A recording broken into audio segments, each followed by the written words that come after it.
Hello friends, मैं हूं विवेक और आज का जो हमारा वीडियो होने वाला है, ये जो पिनियन शाफ्ट है इसकी बेरिंग का हम प्रीलोड करने वाले हैं।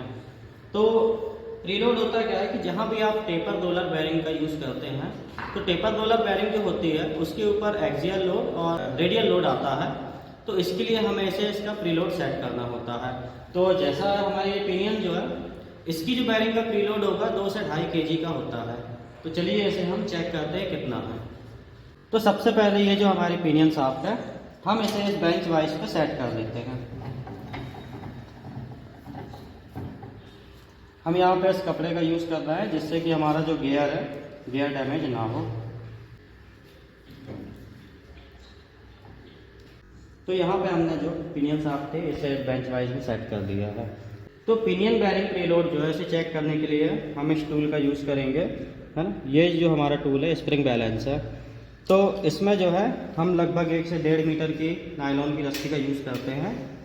और एक तरफ जो है, अब इस शाफ्ट को यहाँ कुछ इस तरीके से इसे लॉक करके जो रस्सी है हमारी उसको इसके ऊपर टाइट से लपेट देना है।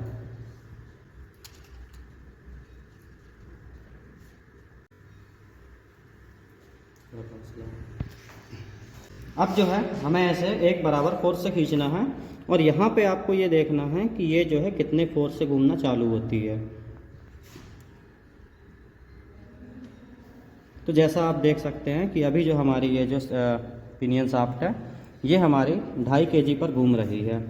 तो हमारी जो वैल्यू होती है इसकी 2 से लेकर 2.5 kg तक की होती है।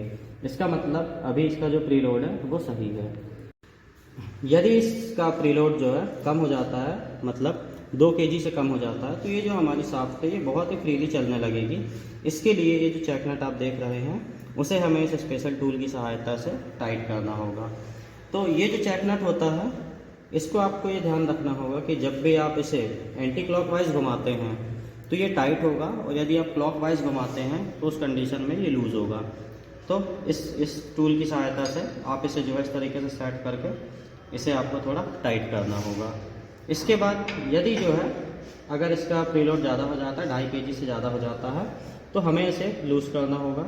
लूज़ करने के बाद में सबसे पहले इसे लगभग 8 से 10 राउंड सीधे घुमाना है और उतने ही राउंड हमें उल्टे घुमा देना है, जिससे हमारी बेरिंग जो है वो सेट हो जाएगी। और इसके बाद स्प्रिंग बैलेंस की सहायता से आपको वापस से चेक करना है। अब ये देखते हैं कि इससे नुकसान क्या हो सकता है।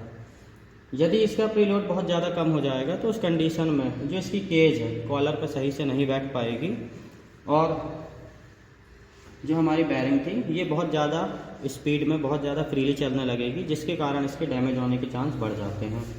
यदि ये जो बेरिंग है इसका प्रीलोड बहुत ज़्यादा बढ़ जाता है तो हमारी जो बेरिंग है वो बहुत ज़्यादा टाइट चलेगी, जिसके कारण से ये जो बेरिंग है ये हीट होने लगेगी और साथ में इसकी केज टूटने की संभावना बढ़ जाती है। तो इसीलिए जब भी आप पिनियन शाफ्ट लगाते हैं तो या इसकी बेरिंग को चेंज करते हैं तो हमेशा जो है आपको ये प्रीलोड को चेक करना है।